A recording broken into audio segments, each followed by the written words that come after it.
Сайн бацгаана уу? Бид бол Өвөр Монголоос ирсэн Улаанчаа аймгийн 4 тушин нутагтай хавраа байна. Энэ бол манай нөхөр. Сайн бацгаана уу? Өжиж байгаа цагийн мэндийг хүргэе. Бид хоёр бол Өвөр Монголоос Монгол улсыг зорж ирж амьдарч байгаа. Нэгэн гэр бол Өвөр Монгол гэр бүл байгаа юм аа. Намайг Нартай гэдэг. Би энэ бэрий таны гоо сайхны аялал эндээс эхэлнэ.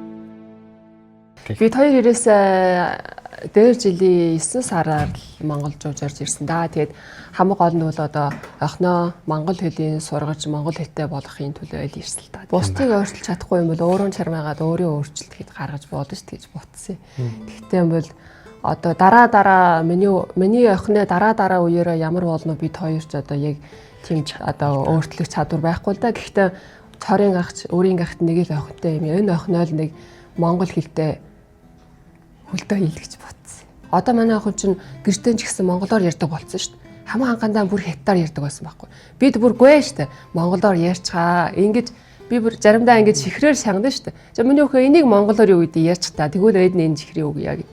Тэгвэл тэгдэг байсан бол одоо бүр гоё өөрөө ирэхгүй гэдэг монголоор шууд игээд ярьдаг болсон байна. Намайг анх ирчихгүй гэхэд одоо анх такси максын цуугаар хаанах хүнийг хаанаас нэг нутаг хаанахуд үг нэ Өвөр Монгол шүү дээ. Монголоор ямар сайхан ярьчих юм гэж хэлдэг байхгүй юу. Тэгэхээр наад өмнө өөр хүмүүс амжигаар хүлээж авах боломжтой. Гэхдээ би бол зөв ойлгоод байхгүй юу. Наад хүмүүс ойлгохгүй л байгаа юм. Тэгээ би сайхан ярьж хэлж ойлгуулдаг юм аахаа. Одоо би ч монгол хүн ч монголоор сайхан ярьж тий.